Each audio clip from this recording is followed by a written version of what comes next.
Ma mère est tombée sur ce vlog quotidien et elle me reproche quelque chose. Elle me reproche, je cite, de ne pas sourire suffisamment. Hmm.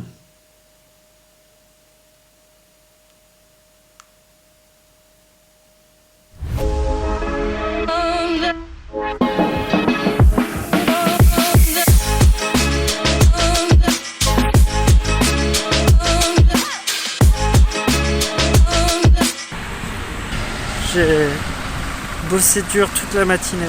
La petite pause déjeuner, on y retourne. Ça n'arrête pas le jeudi. Pas le temps de me poser.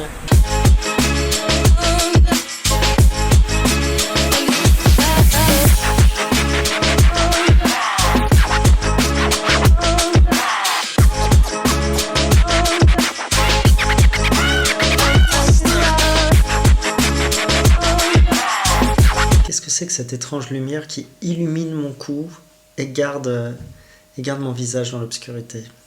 Comme ça. Il n'y a rien dans le vlog d'hier. Bon, du coup, je vais tricher un petit peu. Je vais parler le lendemain. Enfin, je vais parler aujourd'hui. Et puis, je vais le mettre dans le vlog d'hier. Il y a un quiproquo entre nous. Effectivement, en discutant avec certaines qui suivent ce vlog, et ben en fait, je me suis aperçu que j'avais donné une image qui n'était pas celle que je voulais donner. Mais ça, c'est normal, c'est le lot de toute démarche créative, c'est qu'elle est livrée au public, et puis le public se l'approprie d'une façon qui peut être très différente de ce qu'on avait en tête. Et c'est pas forcément une trahison, c'est pas forcément une mauvaise chose. Mais il paraît que je me plains beaucoup trop dans le vlog, et notamment que je me plains beaucoup trop par rapport au travail. Du coup, moi, je suis très surpris pour deux raisons. La première, c'est que tout ce qui est de l'ordre de la plainte, j'essaye de l'éliminer au maximum, sauf pour éventuellement en rire, ou alors pour créer un peu d'effet dramatique et qu'il y ait un peu d'enjeu, finalement, à ce que je vais faire par la suite pour essayer de résoudre le problème, de surmonter la difficulté ou autre. Donc du coup, l'usage de la plainte, j'en ai une conscience très étroite dans le cadre du vlog, parce que je sais qu'il n'y a aucun intérêt à entendre quelqu'un se plaindre de sa vie quotidienne et de ses responsabilités ou autres. Parce que je sais que les autres ont eux-mêmes leurs propres problèmes, etc. Et donc du coup, ça me surprend pour cette première raison. Mais c'est quoi ce soleil qui se met au niveau du cou à chaque fois? Mais il y a une deuxième raison pour laquelle ça me surprend d'autant plus qu'on considère que je me plains du travail. C'est qu'en fait, quand je dis que je suis surchargé de travail, que je suis débordé, que je cours partout, que c'est la course, en fait, j'adore ça. Non pas que j'adore me plaindre, mais je ne me plains pas. En fait, je suis ravi d'être surchargé de travail. En tout cas, de travail que je choisis de me donner. Il n'y a rien qui me motive plus, qui me stimule plus, justement, qu'une journée extrêmement occupée, où j'ai l'impression qu'il n'y a pas eu de temps mort, et où ça a été productif de bout en bout. C'est pour ça que j'aime dire que je travaille et que je suis débordé et que c'est boulot. Hey ho, on rentre du boulot. Parce que c'est exactement des journées telles que je les conçois. S'il n'y a pas un moment où je travaille dans la journée, j'ai l'impression que cette journée est ratée, qu'il lui manque quelque chose. De la même façon, une journée où il n'y a pas eu de travail, pour moi, c'est une journée qui ressemble à rien, qui est un peu informe et à laquelle il manque quelque chose. Je dirais que le loisir n'est pas aussi structurant que le travail.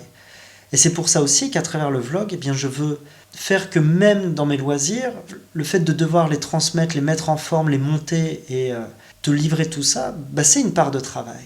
C'est-à-dire que ce loisir-là soit aussi mis au service d'un travail, ou aboutisse à un travail. Et mon grand drame, c'est de manquer de temps.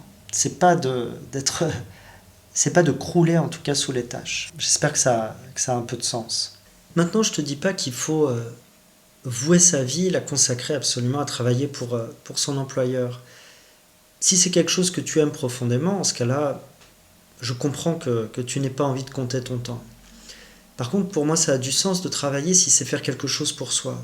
Et c'est pour ça notamment que, pour moi, il n'y a pas de frontière ferme et définitive entre ce qui relève de l'administratif, ce qui relève des missions qu'on doit faire peut-être pour un employeur, ce qui relève aussi de ce qu'on crée pour soi ou pour le partager avec les autres, et puis ce qui relève aussi par exemple du fait de défendre ses droits à travers l'engagement, à travers la vie citoyenne, la vie militante, ce que tu veux. Donc c'est pour ça que pour moi, travailler, c'est quelque chose d'extrêmement vaste, qui englobe plein de dimensions. Et c'est vrai qu'il n'y a qu'un seul mot que j'emploie à longueur de journée pour désigner en fait des tâches très différentes que je mène. Et ce qui fait que la journée, pour moi, elle a plusieurs formes.